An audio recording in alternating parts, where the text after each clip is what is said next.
No, I know, I know. It's just a sad topic. We're talking about sadness. Like we're talking about the topic point is in sadness. my life.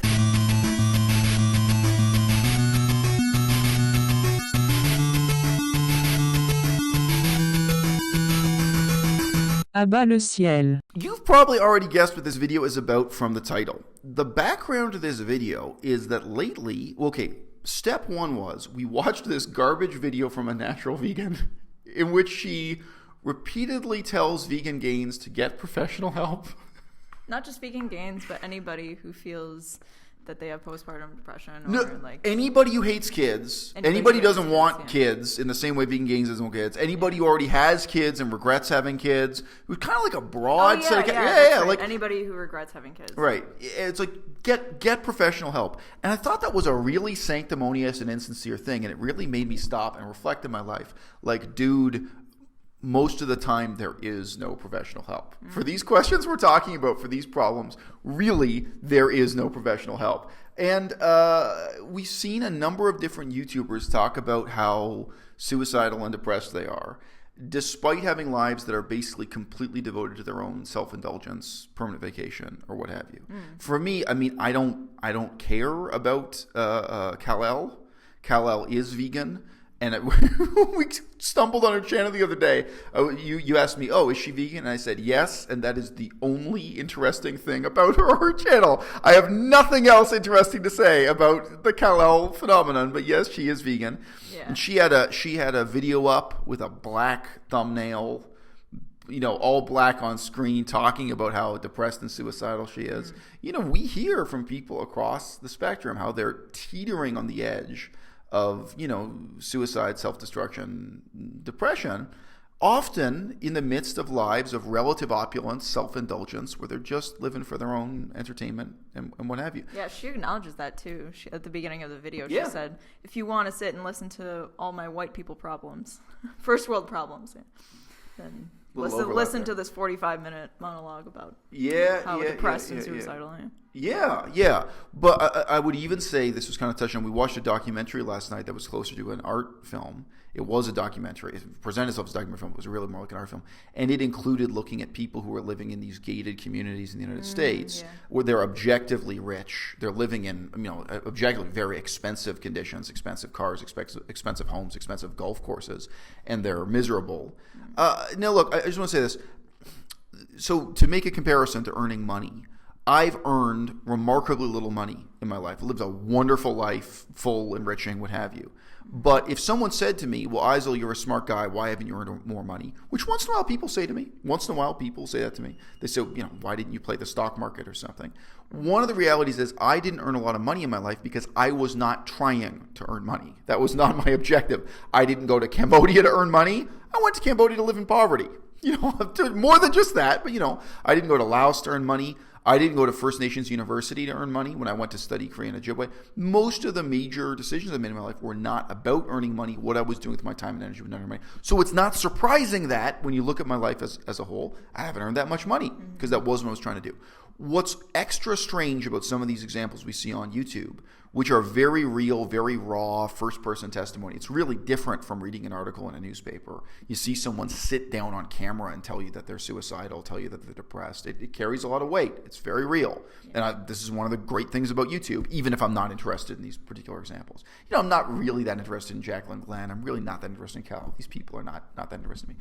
But what's interesting to me is they are trying to be happy. So like in parallel to the money thing, like if you're flat broke and all your time and energy has been devoted to trying to get money, like you've just been trying, that's your over, and then you're broke, okay, that's interesting. That's a problem. That's someone's life. That's completely different from my situation. If you're miserable and suicidal and all you've been trying to do is be happy, you've just been living for that, that glow. I don't know how to put it. That I think that carries a lot more weight. That's a lot more serious. And we saw a monologue from a vegan last night. We'll leave it anonymous. We saw a monologue from a vegan woman last night. She's about 40 now, and she was reflecting on the advice she would give to her younger self, and thus advice she's giving to younger people today. And it was so weird to me that all of her advice was just about have fun, enjoy life, be happy. Like that's really what she's got to say to young people and what she wishes she'd done when she looks back at her life, right? So, sorry, again, my girlfriend can jump in anytime, but I'm not forcing her to comment on any of this. Like, my perspective on these issues is profoundly, profoundly different, and I am self-critical. What we're getting into here is what Arthur Schopenhauer called practical philosophy. I think it's really a shame that his concept of practical philosophy didn't take off. When he used the term practical philosophy, he said, look, this is not theoretical philosophy. This is not metaphysics.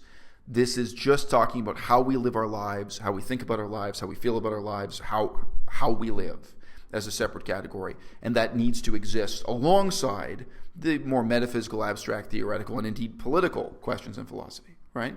Now, I really do have a practical philosophy that I live by, and it's not something pretentious I got out of a book. It's not something I preach to others. On the contrary, I think in this video I want to make it clear this won't work for everyone, and in some ways it doesn't even work for me. But it really is the answer to the question, why am I not depressed?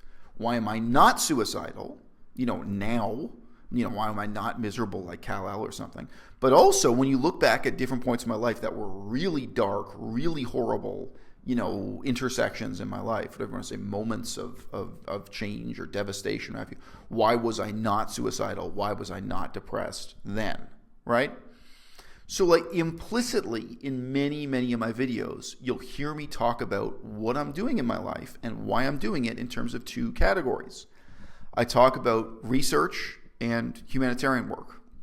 Again and again and again. That's implicit in how I'm presenting what I'm doing in my life. It's like, and they may not be in that order. I may say humanitarian work first. So I'll say something like, well, I moved to Saskatchewan at that time with a combination of research and humanitarian interests. Like I started studying the Cree language with a combination of research and humanitarian interests. I was living in Cambodia in pursuit of a combination of research and humanitarian interests. I was in Laos learning the Lao language and studying Pali, ancient manuscripts, stone inscriptions, doing humanitarian work, blah, blah, blah, all this interesting stuff. Combination of research and humanitarian interests. I say that all the time, and to simplify, that really is my practical philosophy. That is how I live. That's why my life is so different from Kalel's life, right? Now, I want to point this out, especially for white Americans. White Americans tend to kind of put things in separate compartments in a different way from white British people or white Australians. This is an observation.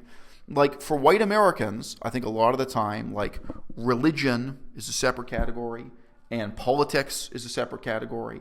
And obviously like humanitarian work and that kind of thing, it very often does fall into, so they think this is my real life over here. And then this is politics and religion, or they have some separate categories that are different from your real life. When I talk about these two categories, humanitarian work and research interests, it's 100% political. It's totally political.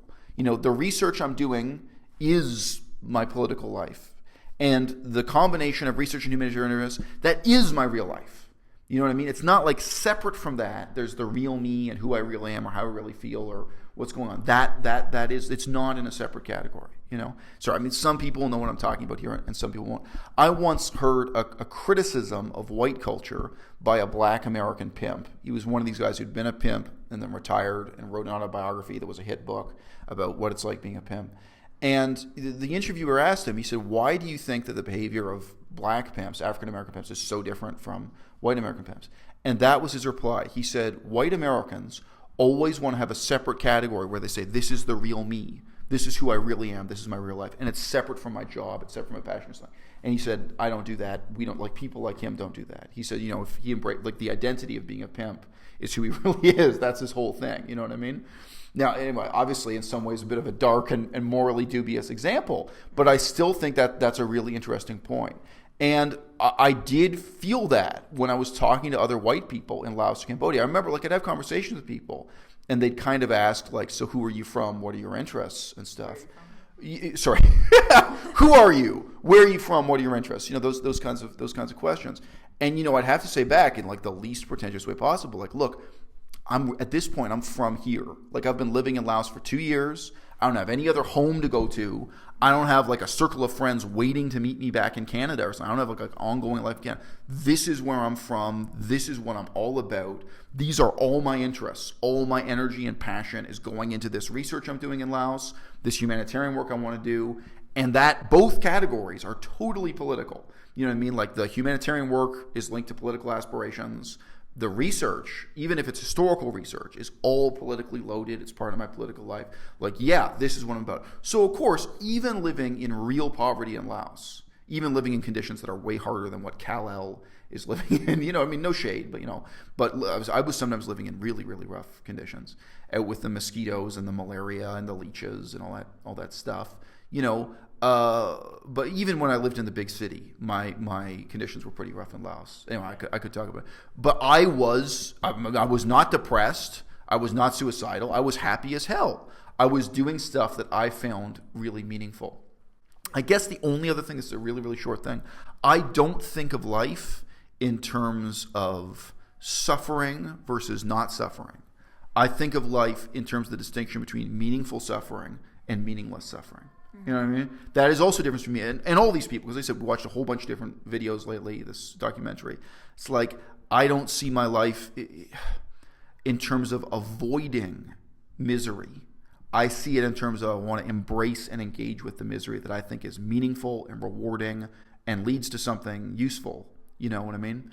As opposed to suffering in ways that I think is pointless, dead-ended, counterproductive, meaningless, right? You know what I mean? And for me, a lot of the things people do for fun, I perceive as meaningless suffering. Going on a ski trip or something. And people put a lot of time and a lot of money and a lot of energy into going on a ski trip. The planning and the trip and everything else. But I just say a lot of things people do with their time that they may consider fun, I may consider to be meaningless misery.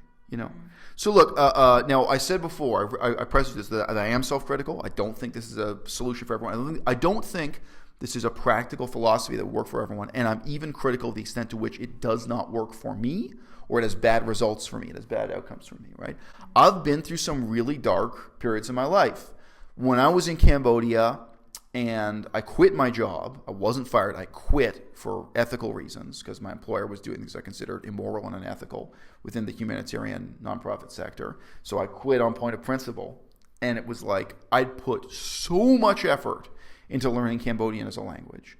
And, I was flat broke. I was in this apartment where I now couldn't afford the rent. Because in Cambodia, you got to stay in an apartment with a security guard, because otherwise you get robbed because you're a white person living in Cambodia. Just saying you can't choose to live in a really cheap apartment in Cambodia because then you get robbed every week. And even though I didn't know anything valuable, they'll take your computer. Now you've lost all the work and all the research you did. So you've got to make some tough decisions like that. And it's like sitting there looking at all this work I'd done on Cambodia, historical, political, linguistic, humanitarian, and like, okay, am I going to throw all this in the garbage and take on a new direction? And we looked at all kinds of options at the time. It was like, am I going to move to Korea? Am I going to move back to Europe? Am I going to move to Canada? Like we could have moved to Europe at that point.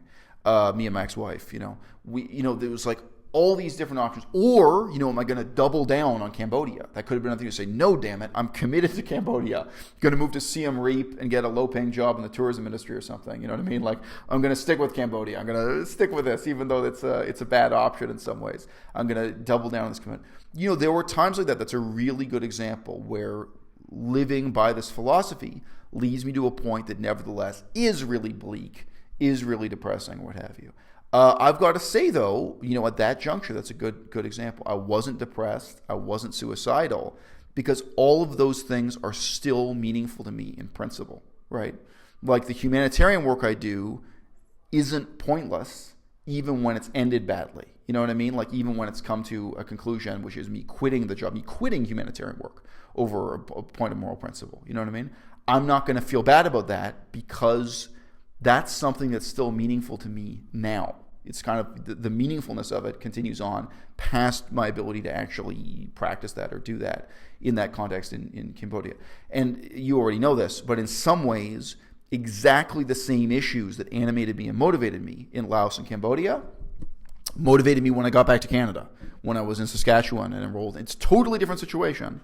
But then I'm dealing with the Cree and the Ojibwe and those humanitarian issues and those political issues and so on.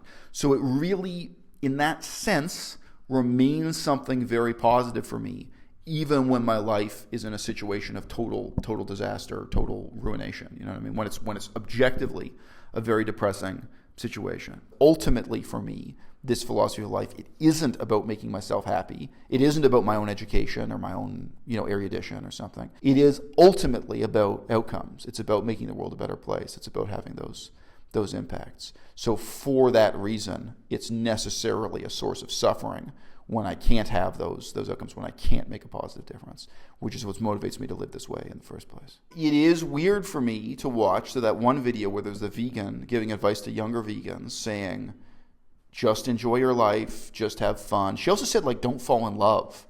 Like, don't fall in love with one person. Like, you know, as if, I guess the point is just date a bunch of random people you don't care much for or something is better. It is really strange for me to see other people, some vegan, some not vegan, whatever, who are endorsing a life of kind of self-indulgence, the aimless pursuit of happiness, when, you know, at the same time, sometimes the same people talk about how miserable it makes them, how it brings them to the edge of suicide and depression again and again, when they're not pursuing any other goal, you know? They're just trying to be happy, and they fail. It's not deep, but it's real. So I want to keep this conversation going. I really do. And we got the camera running.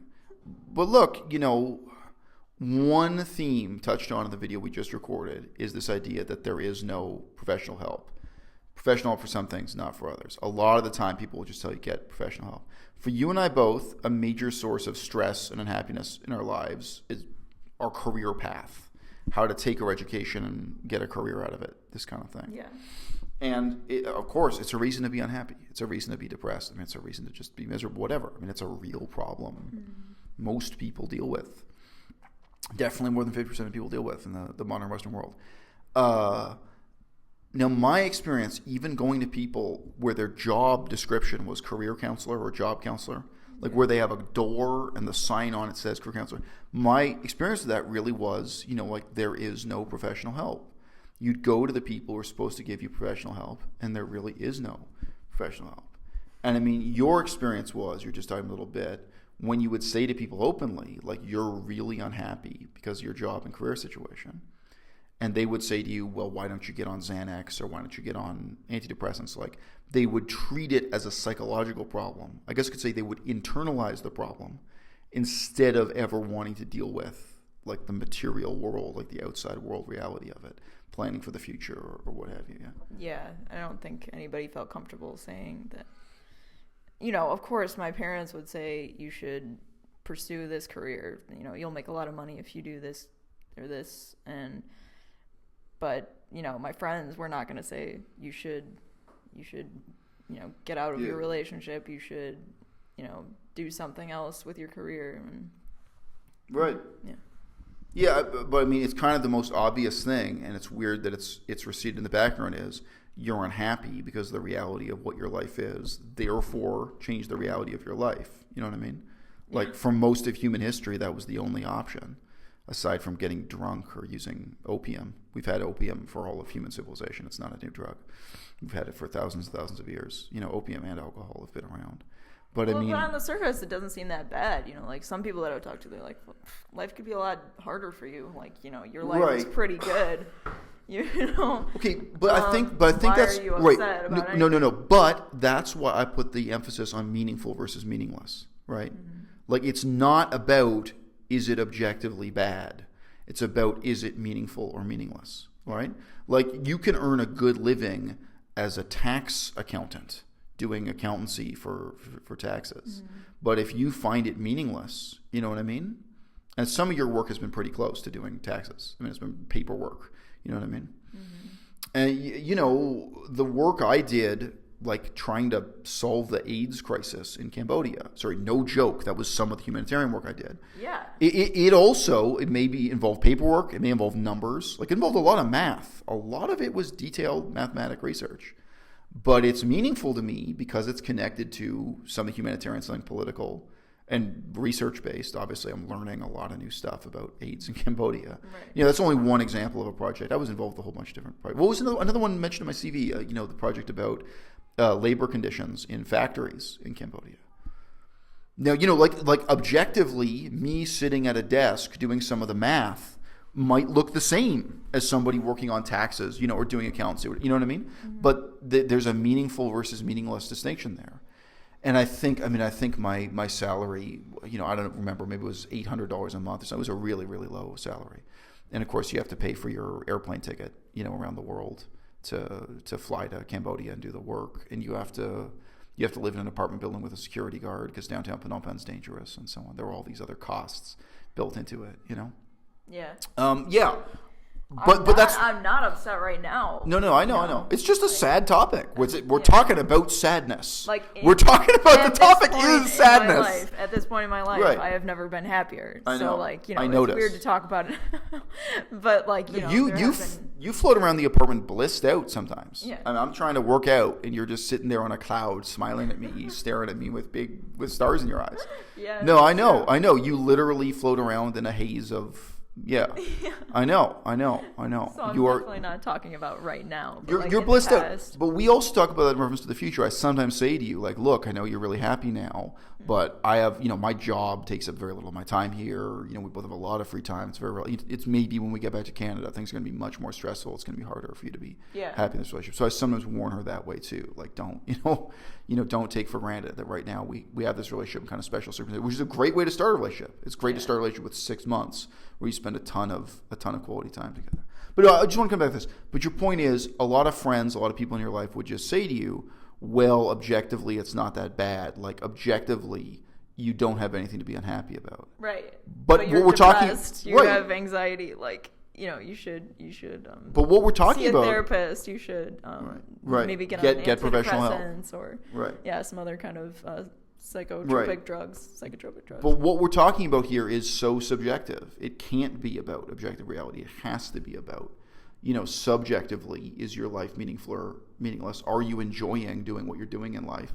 Those are intensely, ineluctably subjective things. Right? Yeah. I remember when I first started college, the university that I went to was doing this project and having every incoming freshman complete this project. What makes life worth living? Yeah.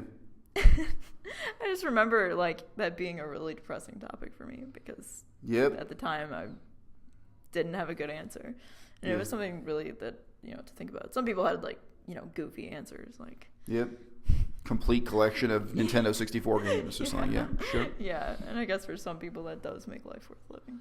Yeah. But ultimately, it's something that you have to decide for yourself, and I think what you've talked about in your prior video that does make life worth living. For me, for you. I don't know what percentage of people that's going to work for. Yeah. As a practical philosophy. Mm-hmm. I don't know if other people would drive them to suicide. You know what I mean? Seriously, keeping it all the way real. But I don't want to hate on the psych ward. You know what I mean? I'm not here to say psychiatrists and therapists can't help anybody with any problems. In our private conversations, I use this example a lot of people who have a phobia, a simple phobia, like fear of insects, fear of spiders. They go in and they have a psychiatrist or therapist or some kind of professional, gives them professional help with their fear of spiders, and they actually get over it. They actually get cured. At the beginning of the process, they were terrified of spiders, and it really impacted their daily life in many ways. I read an example of a woman who wouldn't get into her own car without first spraying it with insecticide, because the fear that there were spiders in the dark nooks and crannies of her car that she couldn't see, without even seeing a spider, was just ruling her mind all day. She was just constantly thinking about spiders. And she got help, she got professional help, and it just disappeared from her life. She didn't care about spiders anymore. And she wasn't spraying insecticide everywhere and this kind of thing. Spiders became no. So I wish we had two different words in the English language for this. There are some problems you can get professional help for, but it's kind of mind-blowing how often people say get professional help for problems where there is no professional help and where professionals can't do anything for you aside from sit down and give you the opportunity to monologue, which of course we have here on YouTube. We can just monologue on YouTube. And I think for a lot of people it can even have a very negative effect where having someone in a lab coat, having an authority figure, doesn't matter what kind of clothing they're wearing, having someone who's a scientific authority figure sit down and reify your problems, reify your point of view, that your perspective matters, your point of view matters, your feelings matter, your feelings are real. Yeah, I worked for a forensic psychologist, and that I can definitely see that being a valid use of psychology. He would interview criminals to see if they are criminally responsible for whatever crimes they've been convicted of, if they are mentally capable of understanding, so for these different types of situations, I think psychology does really work. And there are some conditions that I think people really do need to see psychologists for. Sure. If you have like you said, phobias and, right, obsessive compulsive disorder, and like all these like really serious mental disorders, schizophrenia, bipolar disorder. Like these are things that you should. But on the other hand, for. My complaint about professional help goes way beyond psychology and psychotherapy and therapy, because I'm also saying like career counselors, that has nothing to do with psychology, you know what I mean, is mind-blowing to me that I go to the career office at the university and there is no help. There's nothing they can do to help me aside from encouraging me to do more Google searches. Like, that's mind-blowing to me, where it's something so fundamental that 90% of university students need help with. I mean, 10% of university students already have a job lined up for their parents' company. They already have a job lined up because they're an X-ray technician, and that's what they're going to do. They don't need any help with that. But like 90% of university students need professional help with career counseling, and there is no professional help. So I just mean beyond this, there are all kinds of problems in life. And, maybe we need to redefine some of these disciplines. I mean, relationship problems. Should you break up with your boyfriend or something? So a professional, someone wearing the lab coat, so to speak, is never going to tell you your boyfriend's a piece of shit. And maybe that's what you need to hear. You know what I mean? My father went to a whole bunch of therapists. None of them ever told him, this is your fault, you are a piece of shit. And that's probably what he really needs to hear. You know what I mean? This has nothing, the main message people seem to get from professional help is that their feelings matter and their feelings are real. And my father was inclined to wallow in that kind of self-pity anyway. So I think that only made it worse. He would never have a therapist tell him, no, your feelings don't matter. The feelings of your 9 kids really matter. You know what? Your kids are right about you. When your kids reproach you and say this shit to you, they've got a point, dude. Therapists will never say that. Of course, the therapist will also never hear the perspective of those 9 kids. They're only going to hear the really warped version of what the problem is, from my father, right? It's very, very, very difficult for a psychologist to have any kind of objective sense of that, Well, their business is based on customers coming back to them and paying for more help from them. So, yeah, if you call somebody a piece of shit, they're not going to come back for that. But I really, again, across the board, whether it's career counselor or anything, what is the kind of help, that can be offered? So again, this was partly inspired by Unnatural Vegan saying in such a haughty way, like, get professional help. Yeah, if somebody says that they regret having kids, she said, get professional help. What is the help? How is the professional going to help you? I really want to ask that. How is it going to help? I don't know. They say you're a piece of shit. That's never going to... Like, all the professional is going to be able to do is sit there and reify your feelings. Be like, yeah, your feelings are a real thing. Your feelings really matter. Right. And I don't know, maybe your feelings don't matter. And maybe actually the perspective you need is, what? Like in Casablanca, in this world, the feelings of 2 people like us really don't matter. There are these other things that matter. There's war and... the fate of your children and taking care of your kids and there are all kinds of other issues here that really maybe matter more than your feelings. Yeah. Maybe that's the bitter pill you got to swallow there. But what help can you offer the person? Like, if you have, so the specific example, but Unnatural Vegan applied this very broadly. If you're someone who's had kids and you've regretted having kids, the professional help you're going to get is not going to advise you, what, you can put your kids up for adoption, change your name and move to another country. They're never going to say that.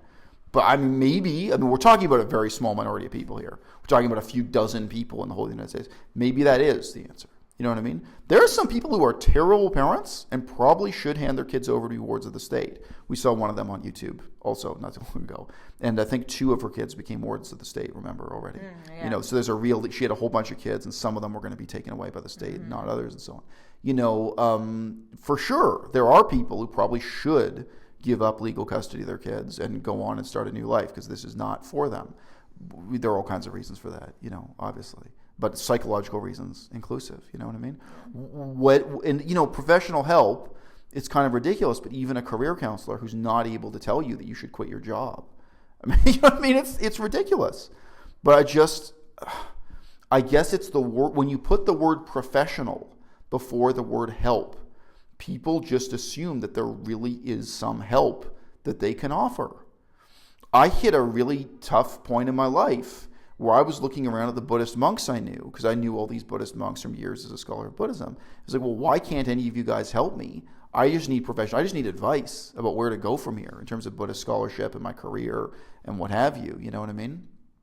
And they couldn't offer any help worth a damn. I thought that was really, really damning for who they are, for their profession. Because if you're a Buddhist monk, you have to deal with questions about suicide and breaking up with your girlfriend. You have to do abortions. They got a lot of people go and ask a Buddhist monk before they have an abortion. That's a really common one, just letting you know. And euthanasia. Buddhist monks complained to me about that they would get people coming to them all the time saying they want advice about their elderly relatives being euthanized. So, as a Buddhist monk, you have to deal with a lot of really tough Q&A sessions. Mm-hmm. And it's like, here I am, I've been a scholar of Buddhism for more than 10 years, and I just need someone to advise me on, Buddhist scholarship and where I go. It's really not that tough, and none of them could do it. But a lot of the time, there is no professional help. I think what you're reaching out for, you, the hypothetical person, I think what people are reaching out for all the time is someone in the role of an older brother or an older sister, a concerned cousin. And you may not have that, or your actual older brothers and older sisters may all be pieces of shit. They may all be terrible people. Right. I got 8 older brothers and sisters. None of them ever lifted a finger to help me, not even on the level of advice. You're not going to talk to any them of those things. Yeah, you're not going to talk to them about problems in your life. I wish I could, but they're bad people. It's as simple as that. A lot of people, my parents were bad people too. I couldn't talk to my parents about this stuff. I tried, when I tried, and then I ended up, cutting off communication with them and trying something else. But yeah, sure, before that, I had years and years in which I tried, for sure. Especially about this stuff, talking about career. Career is a really obvious reason to be depressed or unhappy or miserable in your life. You don't like the career you've got, or you don't have a career, or whatever it is. It's really obvious. So yeah, people try to talk to their parents and they try to seek professional help. But I think it's one of these things. We've complained about the whole university structure as kind of offering false promises to people and false hope. I think in the same way, the professional help paradigm, it's like, well, once you get past the veneer, what is the help there? What is the help they can offer? And a lot of the time, the answer may just be nothing. They've got no help to offer you. Not even the help your older brother might offer you, or if you can find someone, an older, more experienced mentor-like person to play that older brother role, right? Mm. All right, that's a wrap. So, we're not going to try to put a happy ending on a video where the topic isn't just sad. The topic itself is sadness. And then people trying to seek professional help out of that sadness. It's a cold world. I did so many things that made me, an exception to the rules in an obvious way. Like when I'm applying for a master's degree, you look at my resume, I'm not a typical applicant for an MA, but nobody gives a fuck. I'm living in Cambodia doing humanitarian work, I'm living in Laos, I'm doing these extraordinary things in my life. Nobody wants to help me, nobody cares, there is no professional help, nobody in my own family cares. It's mind-blowing. I have a newborn baby, the cutest baby in the world. I had an extraordinarily cute baby. Nobody cares. Nobody wants to help me. My own family doesn't give a fuck. None of my colleagues from years of work in different fields, none of them give a fuck. Not one visitor, not one card, not one email, not one. Nobody cares. And then when we sought professional help, because, me and my ex-wife, before we got divorced, we went to see a therapist. Nobody cares. Nobody gives a fuck. Nobody can offer any help. Nothing. We did the professional help thing too, you know what I mean? Just basically because my ex-wife was cracking up, So, what are you going to say, man?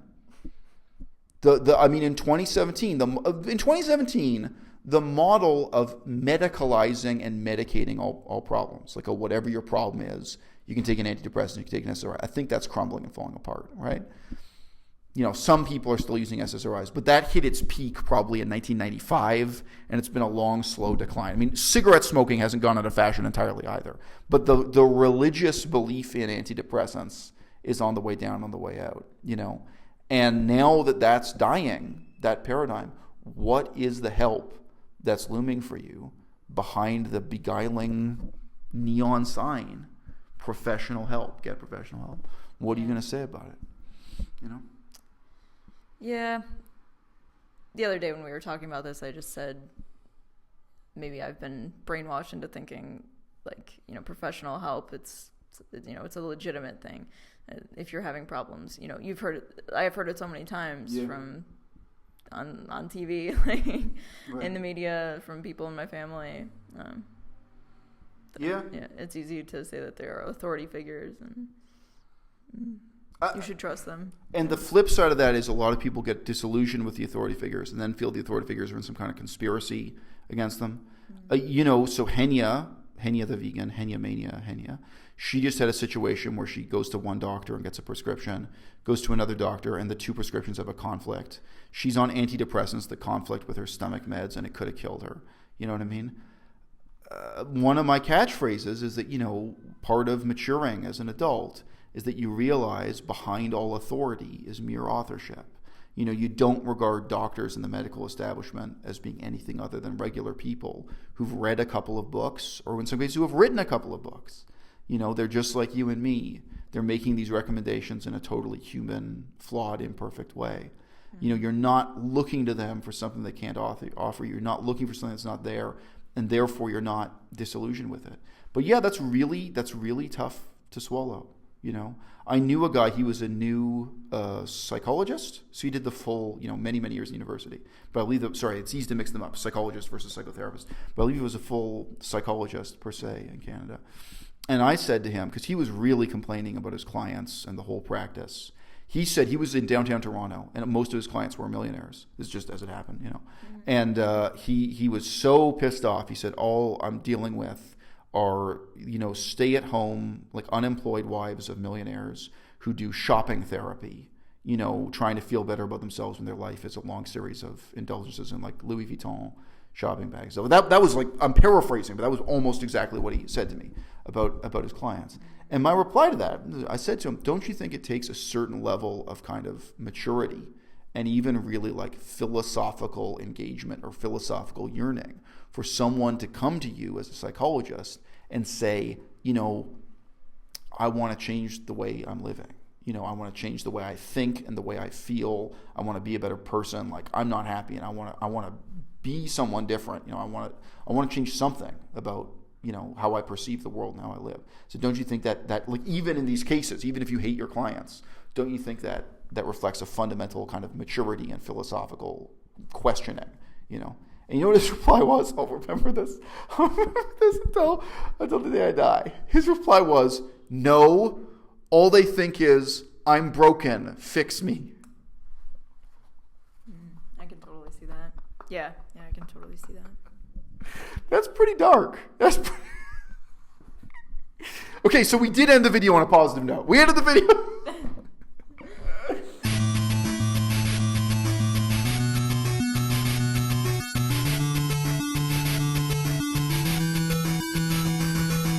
À-bas-le-ciel.